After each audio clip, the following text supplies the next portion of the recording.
You can make a real change in an orphan's life. Your sponsorship will provide them with much needed essentials to ease their situation. For orphan sponsorship, call now or visit ukim.org.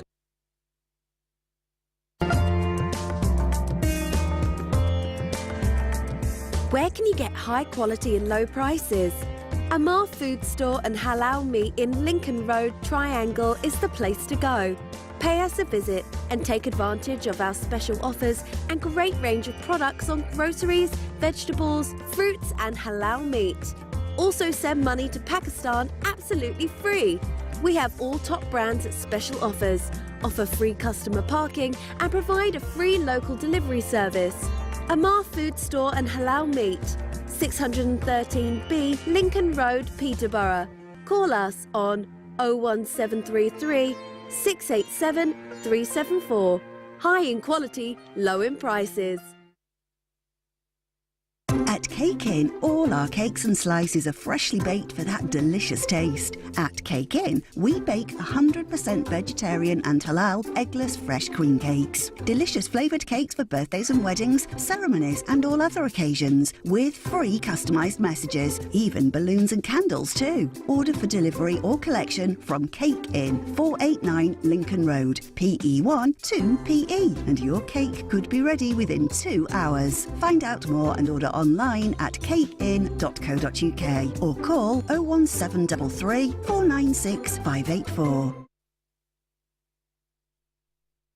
Assalamu alaikum to all of our listeners. You are listening to Salam Radio 106.2 FM. Please call 01733 602 133 or text 07411 19106. This is Salam Radio, Peterborough's Muslim community radio. Broadcasting on 106.2 FM and online. Okay, sorry about that, guys. That was the issue with the buttons. Or comment on the live stream on Facebook, YouTube, Twitter or Twitch. Before we start, we want to welcome back the Hidayah Podcast. You are listening to Madiha and Faria. Today we'll be discussing the different pressures of education and what education means to us, as well as the system of education. We're also going to discuss how to have a positive mindset, being the best version of yourself, and why we shouldn't always be in our comfort zone.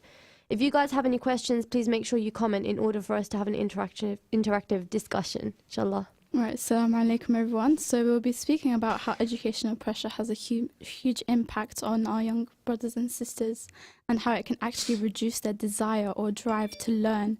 And we will also speak about how having a positive mindset is good and how to improve it and how to get yourself out of putting yourself down. Yeah, we have some comments from some people as well, so we'll go through those. Mentioning later. Yeah. So of course, education for me is a big thing, but I don't think it's something that will justify me as a whole. I feel like I'm not really an academic person, but I still think that it's important for me to push myself to be the best version of myself, and also push myself to try harder in my A-levels and receive good grades. The main reason for why I wanted to talk about the pressures of education is because I feel like the system of school unnecessarily pressurizes students and creates these like amazing expectations on them when they might actually be going through personal issues that they might not recognize or that they might not be aware of. Period. Do you have any input? I'm going to speak about my personal experience and how pressure put me down when it came to education. Yeah. So as I was brought up, obviously grades were a big thing. Like obviously when the grades came out, all your parents would run and see what the letter has in it and see what your result is. Yeah, it's like a results day every year. And so I didn't really have much belief in myself growing up because no one really believed in me. I'm not even gonna lie. Like they did, but they didn't show that they had belief in me. Like they would just feel like they didn't think I could do it when I didn't show the right grades. So when I grew up, I did have like low self-esteem when it came to grades, and I didn't really think I could do it, so I wouldn't even try. Yeah, and you end up thinking like you're not clever as a whole. There's different aspects to how someone might be clever. And I feel like parents, especially in Asian households, as well as the school system, they're constantly like, oh, well, you didn't receive like a B or a C in your grades. So it's like, it makes you feel like you're really not clever. You know what that reminds me of as well? It reminds me of, you know, what's it called? Expected grades. Yeah. What, you know, when you're applying to uni or something, you need them. The UCAS. UCAS grades. No. I don't know what they're called. I thought it was the UCAS grades because that's what they put on for the uni. Anyways, let me bring this quote up because it reminds you of that very well. So, you know, Albert Einstein, he said, everybody is a genius, but if you judge a fish by its ability to climb a tree, then it will live its life believing it's stupid. There's so many meanings to that as well. That's such a deep quote. Yeah, I know. I feel like everyone would just like, they would not deep that at all. But if you think about it, it's like, you're so many people are they're clever in so many different ways. Because they have different abilities. Yeah. Like for me, I'm not academically clever, but I would say, you know, the way I speak, sometimes, you know, I have a lot of experience, and yeah, I feel like no one appreciates that kind of aspect. Anyways, so I feel like school isn't about learning anymore. Yeah, no, it's just like everyone's I feel like school's more about personal development nowadays rather than learning. Many people put their energy and all their yeah, I know. Like I feel like a lot of people would agree that education is overrated in some aspects. For example, uni. Like I'm not saying that it isn't important for everybody. Like everybody should have some form of education to fall back on, right? But I just think that the education system, not just the education system, like I know a lot of girls that have been told by their family that they must go and get a degree, when it will just leave them in huge amounts of debt. And I feel like everybody should have a degree. Well, a lot of people would agree with me, if they need it. And now, like, alhamdulillah, there's so many different options. For example, apprenticeships. And you know, the elderly people I know now have changed their career to like a different career where they might not actually need that degree that they studied in the first place, and they're still paying off like the debt that degree caused them. I know lots of people, they say like, oh, I went to uni and I got my degree and everything, but no job place will accept me because I don't have the experience for it. 100%. That just shows that uni isn't that important. Like I feel like it's because our Asian parents, they're backwards minded, because back then when they were grown up, to survive in their era they had to get a uni a degree. But now that's not what you need anymore. Now it's all about experience. Yeah, like especially in Asian households, like having this amazing degree and becoming like a doctor or something is such a big deal.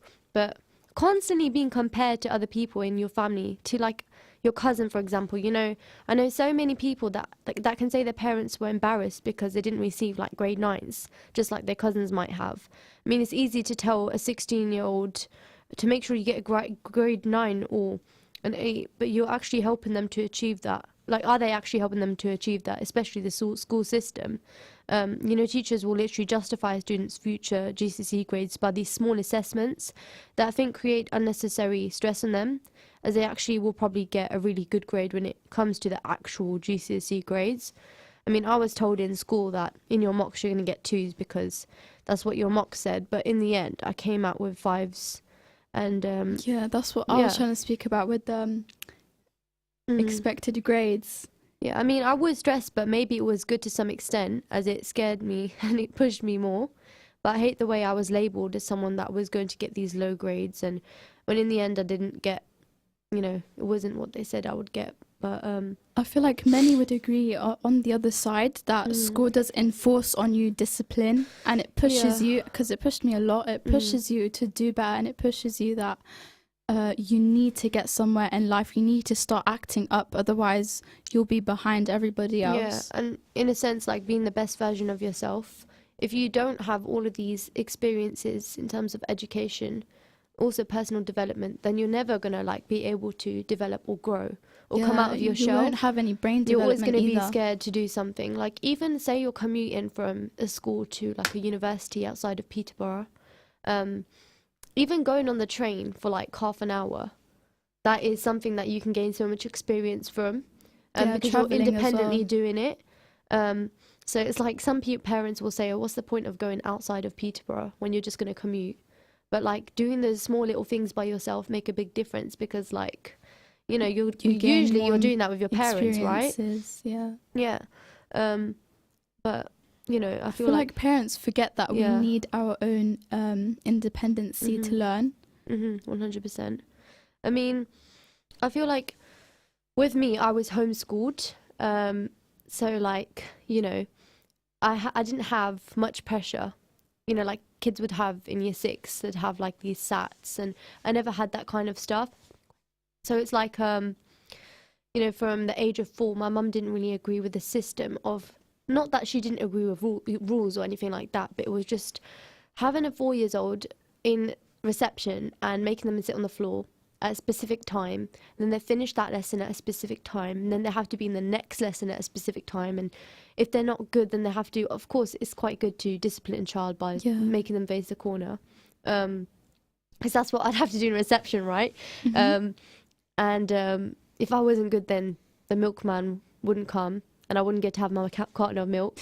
That's what we all used to have in reception. But she didn't agree with that whole system. She thought like a 4-year-old should, of course, they should be disciplined and they should have like a routine. What altered her mindset to think that way?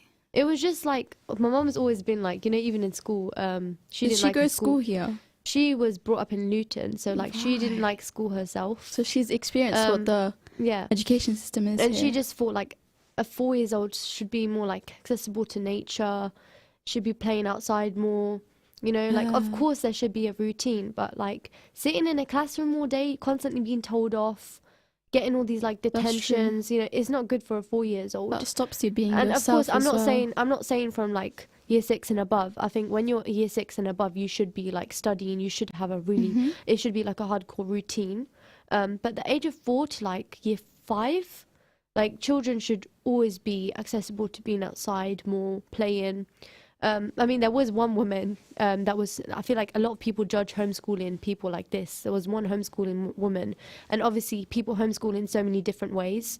My mum, she homeschooled me in a balance. So there was a balance to my homeschooling. So it was like, we'd study our Quran in the morning. We'd get up early in the morning, about 8. And the kitchen, my mum used to have this thing where the kitchen would close at 9. So it's like, it almost felt like we were in school to some sense, because there was a routine, right? We weren't just allowed to get up at random times. Then the first thing we'd do was study our Quran. We'd do an hour of Quran, and then, half an hour of a Quran, and then we'd do the seerah. We'd study about all the prophets, and the Prophet Muhammad Sallallahu companions, and the stories of them and his wives. And we really enjoyed learning about that. I remember them. Those days were really fun, mashallah. But I think, you know, when you get older, you kind of want to be around other people. You want to experience school. And I think when I was younger, I loved it. But as I got into like year 8, I did say to my mum, like, I want to start school now. And she understood, you know. But those little things, like my mum used to take us on nature walks. Would go, you know, Queen's Park. Would study it and the differences between some leaves and some plants, you know. So we used to go like museums outside of Peterborough. We'd go on trips, you know, Victoria Albert Museum. I remember my mum taking me there. We used to go to so many different places. So homeschooling meant a lot. And even like sometimes I'd look out the window and I'd see all of these primary school kids going towards Gladstone Primary, and I'd be like, Mum, they're all wearing uniforms. So my mum bought me like this little dress, this red dress with checkered, I don't know, these little squares in them, and I wore that every single day. That's so cute. But yeah, I think it was like she prioritized our deen over. Obviously, we studied. Our main studies were maths, English, and science because they're the most important.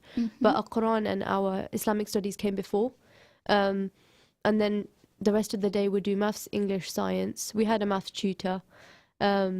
And then my mum, she's blessed with an English degree, so she could teach us English very well. Science, we would have science tuition once a week with our other homeschooling friends.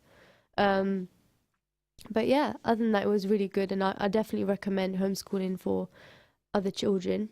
Did you ever feel lonely while I think like because I had my brothers and sisters, like we didn't really like hang around with the homeschooling group. Like there was this big group of homeschooling children, but I'm not gonna lie, some of their parents were a little bit too strict in terms of, like, let's just put it this way: they were only allowed to run through a green grass, field full of green grass. They weren't allowed to like socialize with many people because everyone was a bad influence on them, and I feel like they did not develop, and they were just really strange.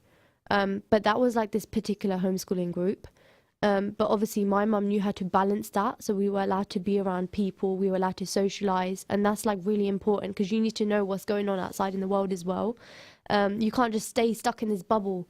And we had homeschooling friends that my mum, she had some her own Muslim friends.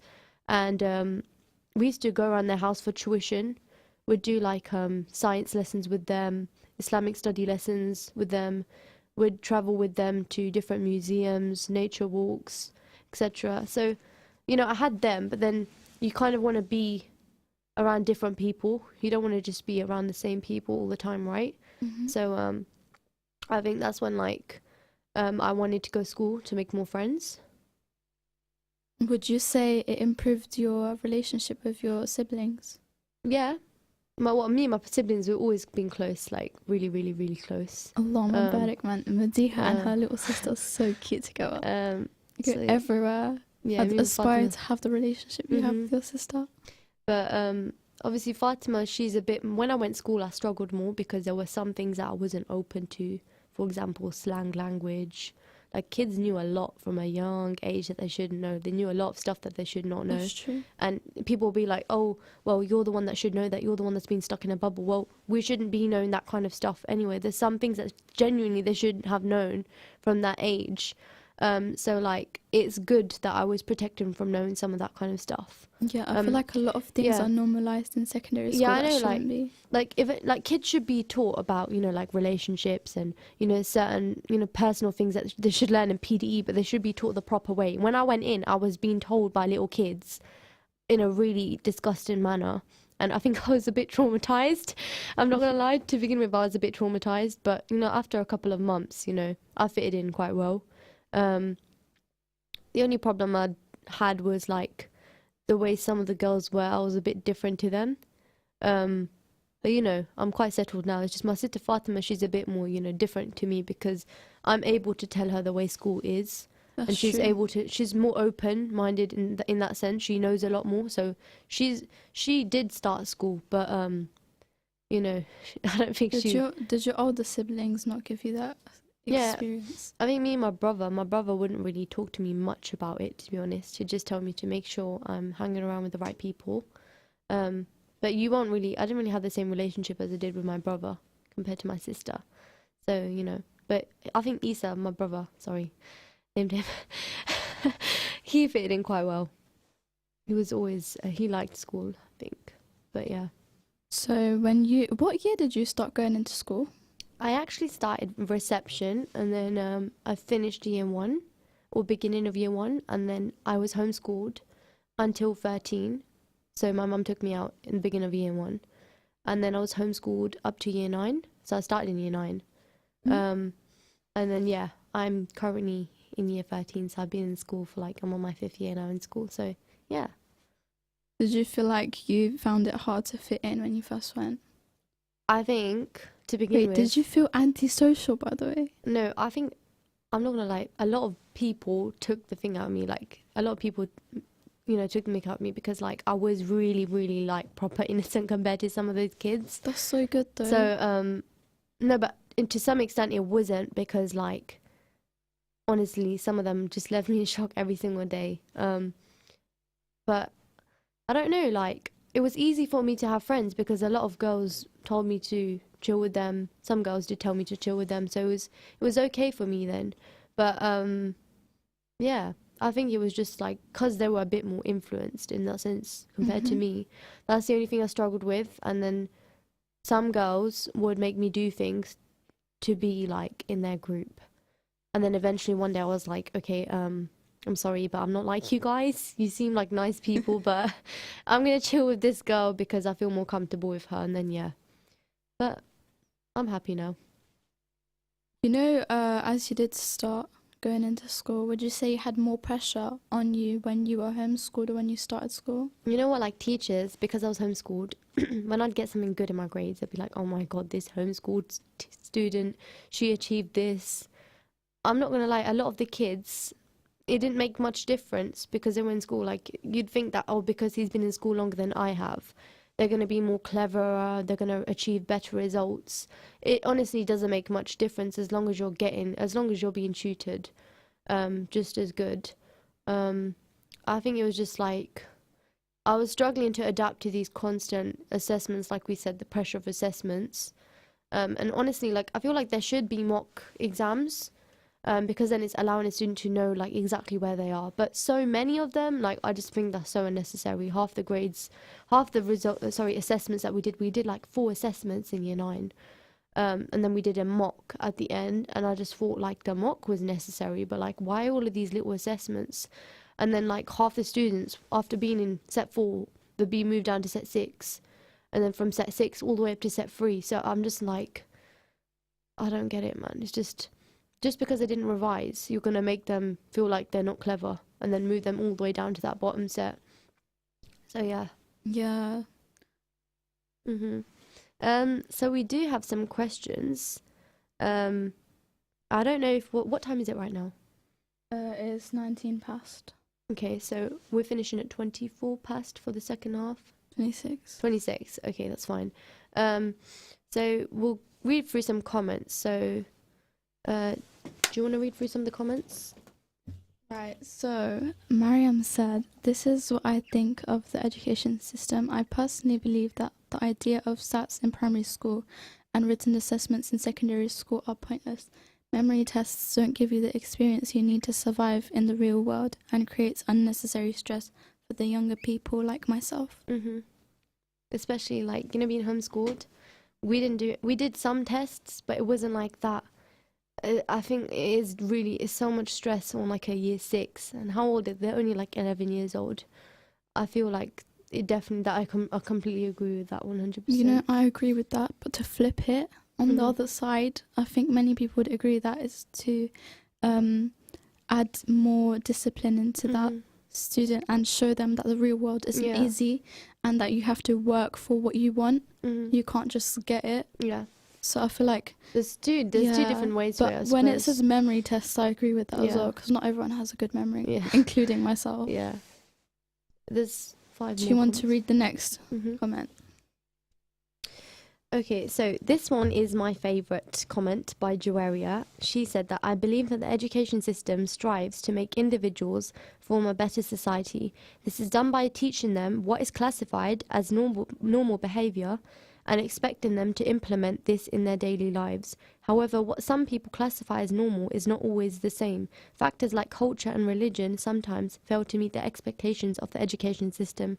As a result, this causes a drift and allows people to not be themselves because of the laws enforced on them by the education system. This causes pressure upon the individual and can then allow them to turn to other pathways like criminal activities to relieve this pressure. You know what, Piria? I was studying something in sociology about crime, and it was like, like they'll just put people in prison for like, it's just when it comes to links to where Joeri was talking about, how criminal activities to relieve pressure. So it was like they'll put them in prison, but like, have they actually studied and analysed like reasons for why it may have impacted them to make the actions that is so true. Did. So it's like, could be personal issues at home, like abuse, and those little things could have led to them, being in desperate situations where they have to commit these crimes, to put them in the situation where they are now. And where she said, like, they do things that they classify as normal behaviour. And honestly, like, people have so many different opinions and ways in school especially. So I think interpreting things. Yeah. Some people I think it's all in the subject of what you use to heal yourself in a situation. Like the stress or relieving the stress of the things you go through at school, like pressure of education and things like that. Do you feel like uniform, do you think that can be like a way of, I know it sounds a little bit, but do you think students may feel a little bit pressurized by having to constantly dress in this immaculate, like, clothes sort of? I think there's two views on that. Yeah, because like, even nose studs, they don't allow that, but it could be a cultural sort of thing. Some people wear nose studs. They don't allow you to express yourself. Yeah. That's one thing, yeah. Like, I feel like it makes sense to wear uniforms because, you're showing that everybody's equal, and obviously some people might turn up in really, like, inappropriate clothing. But I still feel like people want to be their own person. Because it gets more of your own persona out, and you get to see more of other people. Yeah, like even my abaya, when I walked in with my abaya one time. I decided to start wearing one because I just felt like my uniform wasn't appropriate. And then a teacher was like, "Oh, you can't wear an abaya because it's against the school code. You're supposed to wear a blazer and your trousers or a skirt from the school website." And I was like, "Well, religiously, I don't feel comfortable wearing those trousers because they're too tight, and the skirt is just too short." So, and everyone says England is about freedom of speech. I mean, there could be some etiquette to how we dress in school, but I don't think it has to be some, everything like the clothes-wise. You have to wear a blazer, you have to wear like... As long as it's smart, I think it should be fine. Yeah, I know. My school's like that. One thing I like about my school? So my school is a UTC. Yeah. And it's all about business wear, so you just wear whatever feels smart or comfortable to you. 100%. And it's a variety of clothings. Like, I go to school wearing long dresses and abayas, and no one has a problem about that. Yeah, 100%. And I feel like that makes me feel more confident in myself as well, because I feel like I can be my own person. You can show and people do what I want. Yeah. And like, study what I want. Especially, like, sometimes on the school uniform day, some girls will come in like, different types of clothing, and then people end up being surprised by it, but that's actually how they dress. So guys, we're going to finish and move on to the second half very shortly. But anyways, so moving on, I feel like to put into conclusion, I feel like we should be able to dress us our own way, because it does, what's the word? It does show people who we really want to be. Truly are. And so, for example, if I want to be friends with another Muslim girl, I'll be able to be friends with the Muslim girl because I'll know what they look like. Yeah. Okay, guys, we're going to finish off. Make sure you guys are tuned in for the second half. Inshallah, we'll be talking about how to keep a positive mindset. Assalamu alaikum. Alaikum assalam. Stay tuned to Salam Radio after this short ad break. Looking for high quality and effective laser hair removal using best in the world laser technology? Here at the Beautiful Truth in Peterborough City Centre, we have the new Soprano Titanium Laser System. With its patented sapphire cooling tip and multi-wavelength technology, treatments are quick, painless and highly effective for all skin types and hair colours. Come and meet the team for a consultation today. The Beautiful Truth, 40 Cowgate, Peterborough. Call us on 01733 555540. And this is a race against time. We urgently need you now to donate your zakat and sadaqah and to save lives across the world. When you have clothes, you can cover up. When you have food, you don't go hungry. When you have ways to keep warm, you don't feel the cold so much. Don't forget to help them survive through winter. So that's why we urgently need you to come forward now and donate your zakat and sadaqah at muslimhands.org.uk. Keep them warm, keep them alive.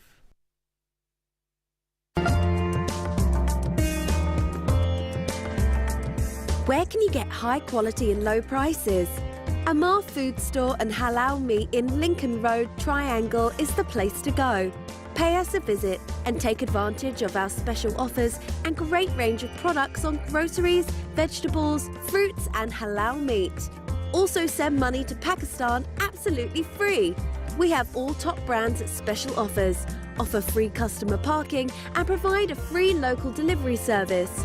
Amar Food Store and Halal Meat, 613B Lincoln Road, Peterborough.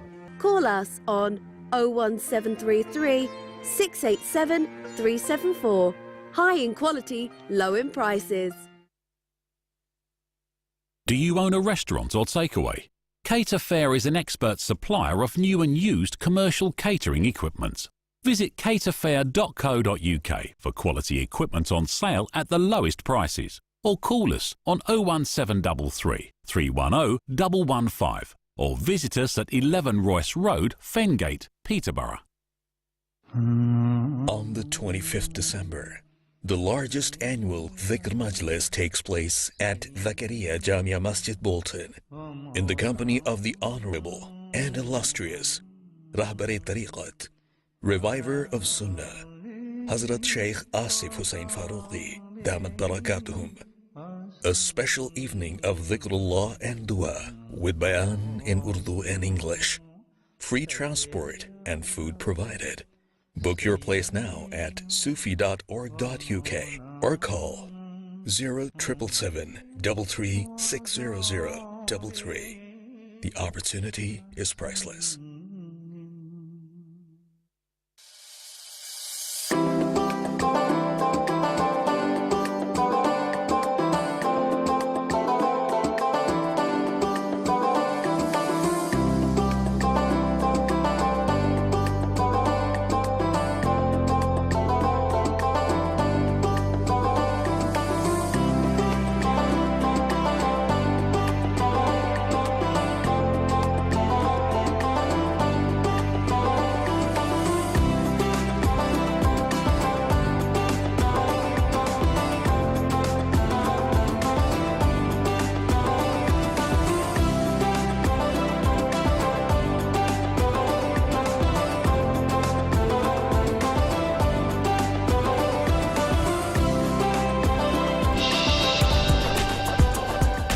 If you want to learn about Islam and Muslims, stay tuned to Salam Radio 106.2 FM.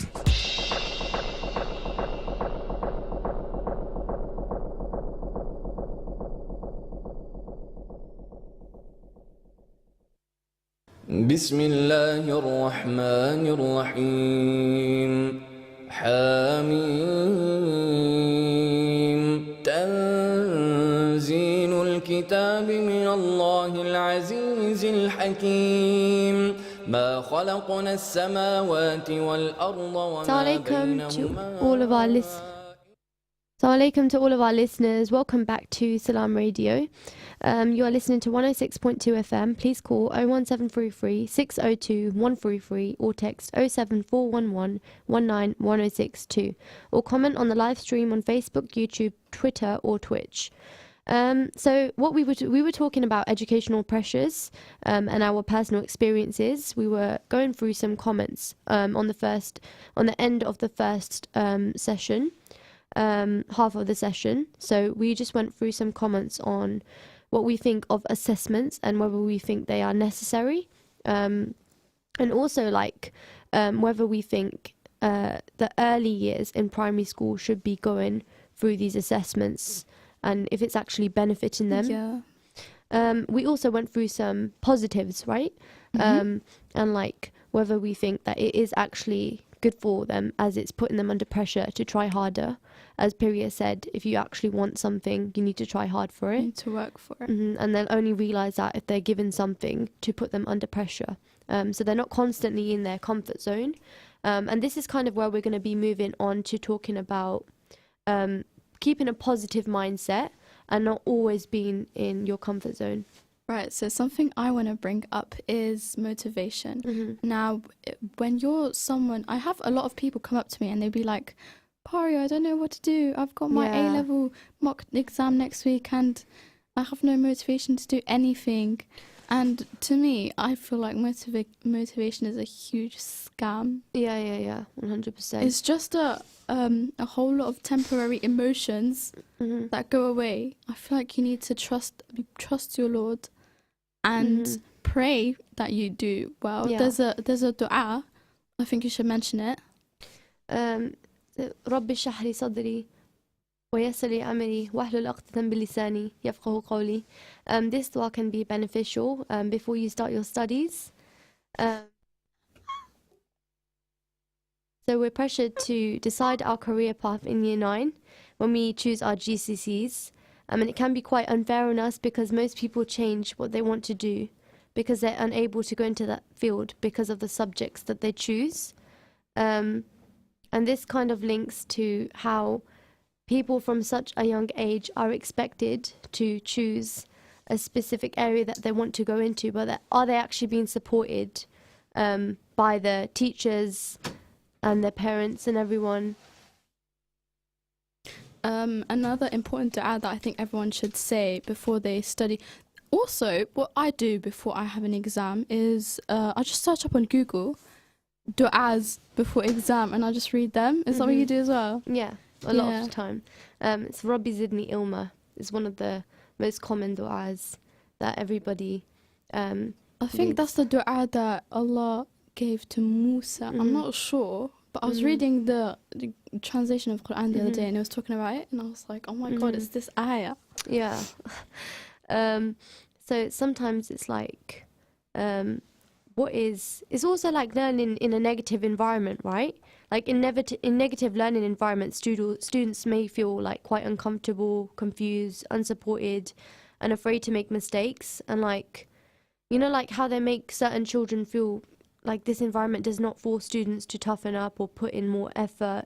Instead, they are likely to judge the cause on themselves negatively and become unmotivated or even quit.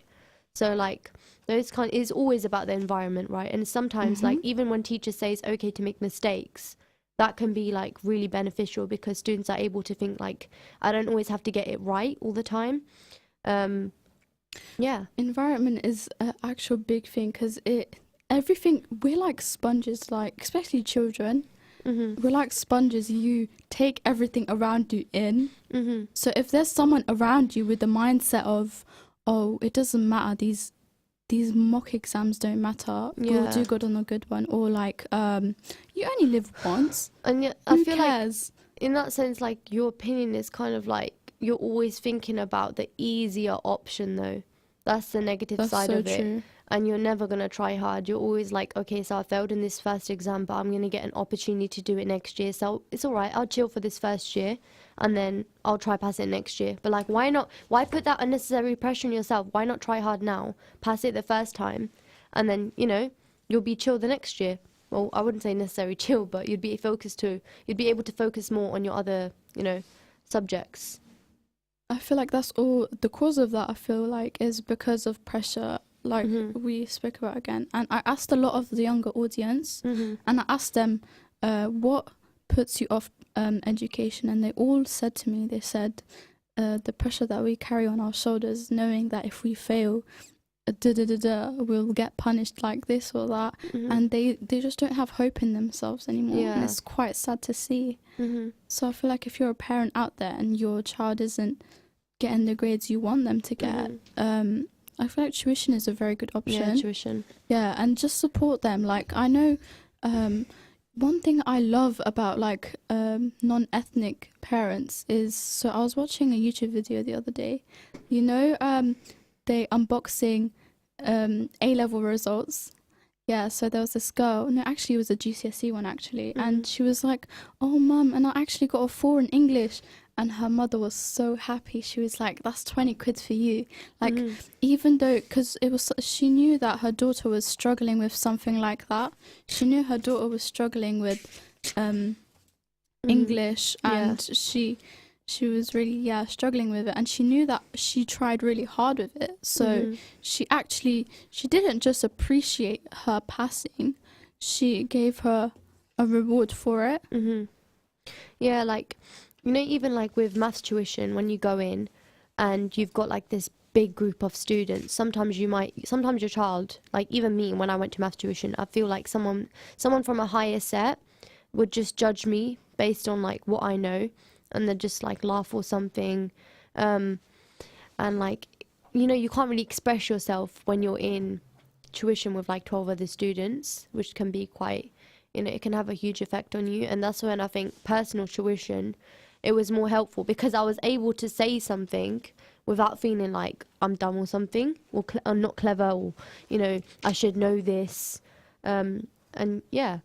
I feel like another cause of your child maybe not doing well in school is probably like mental issues. Like you don't really be quick to think around like maybe my daughter or my son is getting bullied in school. Maybe they don't see themselves like other people. Maybe they have self-doubt about themselves in a certain way. Like I know many students, like just from looking at them I can tell they have ADHD or BPD or something like that. Like, and it affects their education, because I know me growing up, I don't personally know if I have ADHD, but I know I cannot concentrate at all. Literally. And I still need to get checked for that, to be honest. Yeah, like they do this thing where they're like, so the way to revise is this: you do 10 minutes of solid revision, then take a 10-minute break, then go back to 10 minutes solid revision. First I didn't take much, like I didn't really take advantage of that way of revising, because like I just thought, well, it's going to be forever then, isn't it? But then me, literally, I'm sitting down and I'll revise. It'll be a good solid 10 minutes, and then after that I'll get distracted. Someone will come in my room and talk to me, and you know, like that method of revising for 10 minutes and then taking a 10-minute break, even if it goes on for like 2 hours, it is really beneficial, unless you're someone that can sit there and do solid revision for 1 hour straight without having any distractions. Some people even say like listening to music. I really don't understand that, because I wouldn't recommend that. Listen to Quran maybe on the sheets. I do that a lot. But even that, like that distracts me. Then I'm thinking about that. I'm not even focused on my... true. Like, I like a bit of noise around me, but I don't like it being too quiet either. But yeah, there's so many, it's like revision, you know, it's so hard. But I think reading as well, when you read something over and over and over again, and that's when my hifz is quite helpful when I do my hifz, because I'm able to revise my work just like I do with my hifz, and then apply it onto exam papers. I feel like it's finding out what way you learn. Like for me, I feel like when I listen to something a lot, that's when it goes into my head. But you can't just say like, oh, I've tried revision and it doesn't work for me. You need to try the different types of revision, like listening, writing, memorizing, even watching videos. Like sometimes it isn't always about receiving a grade 9. It's about how hard you try to meet your goal. Even if you didn't get that grade, it still shows that you tried your hardest, so you know you won't have any regrets. Like when I was doing my GCSEs, you know, I came home, I didn't get the best of grades, but I passed, and my parents knew that I tried hard enough. So you know, they were more happy about, you know, the fact that I tried hard, and I feel like no one else will appreciate that. I was listening to a short reminder the other day, and the speaker is Naima Roberts, and this kind of links into how we should, you know, even if we don't like receive these amazing grades, the fact that trying hard is so important. She said that, before I start reading it, guys, I would definitely recommend you guys to listen to this. It's only a short reminder for like 2 minutes, but she gives a short reminder based on trying to always be the best version of yourself. Sometimes it's not always best to be in your comfort zone, and always choose the easier option in life. Otherwise, then you're never going to be able to develop, and you'll always be in this comfort zone. You won't come out of your shell, and the more experience you have, this will help you to be more advanced, and it shows you that you're trying to reach your full potential. So I think it kind of links to how parents nag their children to revise and put them under this pressure, but at the same time, that is when like this short reminder comes into, you know, it kind of reminds me of how you're trying your best in everything that you do to be the best version of yourself. So Piri, someone said one problem with mainstream schools is that they don't pay enough attention to students as individuals. We are simply a number to them, and they focus on getting the majority of the cohort to pass exams. And I think that it kind of links to another comment we had from Fizza. She said, we pressurised to decide our career path in Year 9 when we chose our GCSEs. Unfair on us, because most people change what they want to do later in life. So it definitely links to that comment, because like children, they don't have as much support. We are genuinely just a number. And like, you know what? You know, like it reminds me of my UCAS, like, okay guys, we're going to sit everyone in a class full of 30 students and we're going to teach you what to write in your UCAS. But what if the way you taught us isn't individually. People have like their own individuality, right? They don't understand things the way that everybody else might. And it links to that quote you were talking about earlier, like people are clever in different ways, and the way that somebody teaches someone might not be the way that that individual didn't want to.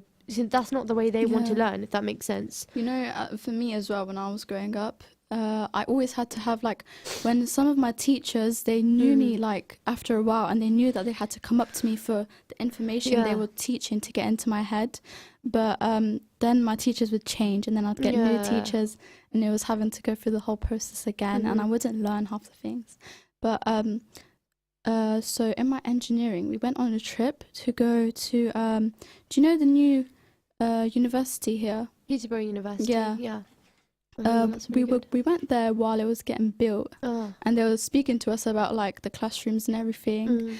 And one thing they pointed out to us was how small the classrooms was, and they said we're building the classrooms as small as, well, not as small as possible, but like small, so that we could have more teacher to student like relationship going on, so there's more conversations going on. I'd like that, like, was one thing. Debatable environment, right? They're able to debate, and so each student doesn't feel like they have to scream out loud. Yeah, and so that there's less students and more like teachers teaching. And that was something that really made me want to apply there, but sadly they didn't have my course. But yeah, someone else also said, Assalamu alaikum, really interesting topic of discussion. I was also homeschooled and can agree there was less pressure on me when I've been in mainstream schools. I think mainstream schools not only control the way we behave, but how we think. Yes, I love that. Can you relate to that? Yes, 100%. But also this structure, like getting up at like 7 in the morning, walking to school, make sure you're in the late gates, otherwise you're going to get detention after school. Form time, half an hour, being in that lesson on this time. And it was so like different to homeschooling because we were more at ease. But yeah, I 100% agree with that. And I'm glad somebody else can relate to me, because there isn't much people that homeschool nowadays. Yeah, I feel like more people should be homeschooling. I know it's quite like, I feel like it's a big pressure on parents as well, because they feel like they have so much to do when it comes to homeschooling. Did your mum ever feel like that? Not really. You know what? My mum's friends, a lot of them homeschooled their kids as well. So she was able to sort of make, like homeschooling plans. If one of them was lacking in some aspect, like you need to teach them more about this, they need to add a bit more of this to their routine, then they were able to have that discussion, even if it was like a catch up every week with a cup of tea. Like they were able to talk to each other and advise each other on how to homeschool, and give each other these tips, even like following people on Instagram, it was really beneficial for my mum to have these ideas. And I think that's when she learned more about like nature walks. Like people just think, well, that's not really a big thing. Yeah, so it's an educational journey for your mother as well. Being around nature, being outside, it is like a big sense of freedom for younger children. Like they're able to, express themselves. Yeah. And get closer to their family as well. I think that's a beautiful thing, getting closer to your family too. Yeah, it kind of links to promoting a healthy mindset as well, like making sure you're eating well, surrounding yourself with positive people. That's a really big factor. Like always be around people that make you happy. A friend for me is someone that you're genuinely excited to see, someone that puts a smile on your face. Not someone that you feel like you have to be careful with every single, of course, we should know the way, but not someone that we have to constantly be careful with every single little thing we say. And yeah, someone who's genuinely there for you in your difficult situations. I have a question for you. So, what happens if your mum was ill? Like, would the day still go on? I actually remember it was so hilarious. One time, my mum was so ill that my dad, he actually ended up homeschooling us for the day. And my dad, his methods were a lot more strict because my dad's a teacher in a secondary school. Is he? So yeah. And of course, when he was at home, I genuinely felt like I was at school because it was just like, get up at this time, make sure. Of course, it was still early, but it was even earlier. And like, even like the way he taught, we had to be really quiet when he was teaching us. and like he was gonna check our work through, like, not that my mum didn't check my work, she did, but it was just the way in which my dad did it was so, like, literally I felt like I was in school. And I felt like he was a teacher, and I didn't feel like, you know, my mum, I don't know if this makes sense, but the way she taught me, it also felt like she was my mum, and like, you know, like, my mum's here, it's okay, everything's fine, she's teaching me. But when it was my dad, it just felt like I'm talking to a teacher, I can't be myself. And yeah, that was such a big difference. But we kind of knew our routine already. So like when my mum was ill, she would still be there. She'd still give us our instructions on what to do, reading your Quran, you practicing your seerah. Then one of us might read the seerah to each other. We still had our tuition, so it didn't stop us from having our tuition. But it'd be more of a chill day, if that makes sense. Yeah.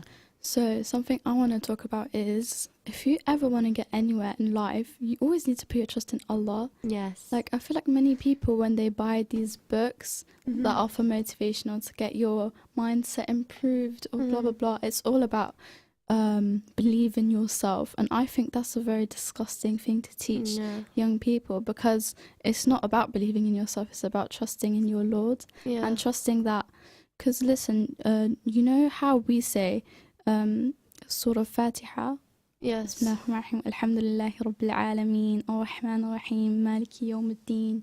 إياك نعبد وإياك نستعين اهدنا الصراط المستقيم صراط الذين أنعمت عليهم غير المغضوب عليهم ولا الضالين آمين. So that's a dua in itself, right? And it's saying that and we recite this about 15 times a day, I think. Literally. Yeah. And it's saying that Ya Allah, don't let me be in control of my own nafs, even for 1 second, 1 day, because when you're in control of yourself, you cannot literally do anything. And I have days where I have low iman, and I know you have them days as well. We all have them days, especially as a female. But when you're at your lowest of iman, you know that you just can't do anything. You can't get off the phone. I know I cannot stop scrolling off TikTok. Yes, TikTok. That's a massive. When I've got low iman, I literally can't. You know what? I'll be like, oh, I need to pray Zuhr namaz. But it'll be like, I see something on TikTok, and I'm like, okay, so I'm just going to be on here for like 5 minutes. But I'll be there for the next half an hour, and before you know, I've missed Asr, and now I'm having to make Qadr, which is so bad. But that is literally the impact of social media, and constantly having to, like, it kind of links back to what we were talking about a couple of weeks back, right? Just feeling this pressure of having to answer that message, otherwise it's going to be the end of the world. Yeah, trust me. Yeah. But we should also just, you know, Rabbi Zidni Ilma, that dua was sent to us for a reason. Knowledge doesn't come from anyone but Allah. And whenever you're doing something, just make sure, like when we were speaking about it like a couple weeks ago, we said whatever you do, make sure you go to Allah first. For example, if you're ill, don't go to the pills first, go to Allah. And ever since I spoke about that, I've tried to like input it into my life a lot more. That just shows like teaching things is another method of no, you know, especially talking about your feelings and reflecting upon yourself, that is so important. And like, you know, like how we mentioned this in our first podcast, how like you should actually talk to Allah as if he's like literally of course he's listening to you, but you know how you talk to a person. I'm going through this thing where like I'll talk to someone, but everyone's advice just seems the same. Like it doesn't seem stuff like it seems beneficial, and I'm glad people are taking the time out for me, but like sometimes I just sit down and I just talk to Allah as if he's like literally there, like, Ya Rabbi, you know what, my day was so hard today. I just wish everybody left me. I'd say those kind of things, and honestly within like seconds I just feel like so emotional, and I never feel that when I'm talking to anybody else giving me advice. That's so true. And then my sister, once I spoke, and I just honestly, I was going through like so much that week, and I just decided to talk to Allah for like an hour, and I was there for an hour, just like bursting into tears. And my sister walked in, she was like, who are you talking to? And you're crying as well, you grieve. And everyone thinks it's weird, but honestly it's not. It's the best feeling ever, and you actually feel like you've had a conversation and you've benefited from it, you know. Wait. So you know when you do that, do you feel like you have to be alone to have that really connection with Allah. Yeah, because like me, I am a very emotional person, so I know like when I talk, I don't do this. Sometimes I do this with other people. I end up crying before I even say it. But like I won't even be able to talk when I cry. I'll be like, but it's like when I'm in my room, I'm able. Yeah, when I'm in my room, I'm able to just cry but talk at the same time, talking to Allah. Like there's no filter. Nobody needs to come in, judge me, make fun of me, think I'm a weirdo. You know, yeah, I can be as weird. Like, why can't I talk to myself? Why not? Why is it if it's benefited me more than, you know, talking to someone that doesn't even know me, and it's just giving me this advice that everybody says. Yeah. It's okay, don't worry, just take time out for yourself. Exactly. Like, I don't think that's very beneficial.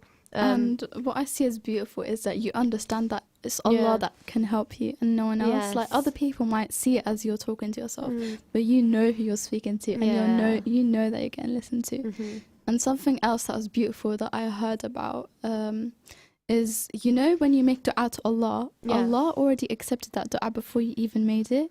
I did not know That's that. actually beautiful. Because it's all written, isn't it? But avoid self-comparison as well.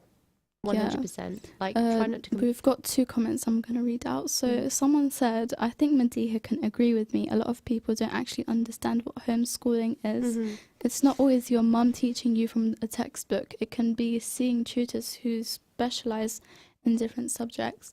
It can be days out to museums and galleries.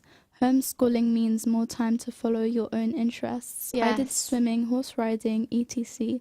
So my point is that homeschooling is stereotyped in a certain way when actually it's way different to what people imagine. Yeah, and I feel like a lot of people... I was in sociology once, and I'm not going to lie, my sociology teacher, she really offended me. She said out loud in front of the whole class, homeschooling students... homeschooling people are just weirdos, so I wouldn't recommend homeschooling. And I was in there and everyone's like laughing. I was thinking, when she was like, why are you all laughing? And then one of them was like, oh, because Media's actually, she was a homeschooler for 13 years. So yeah. We had another comment saying, would you, like, how was your experiences homeschooling? Would you recommend it? 100% recommend homeschooling. People are able to reflect upon themselves, learn the way that they want to learn without feeling other pressure. You know, like you said, we are just literally a number 2 teachers in an education system. You're recognised by your parents, the way you want to learn. Yeah, that matches your individuality. I feel like if your daughter or son needs help, then you can just speak to the school yourself and say, like, she needs one-to-one interaction to be able to learn in a certain way. Yes. Anyways, so next week we'll be speaking about mindsets and we'll go more into depth about everything. And that was all for today. Assalamu alaikum. Jazakallah khair for your comments. Assalamu alaikum.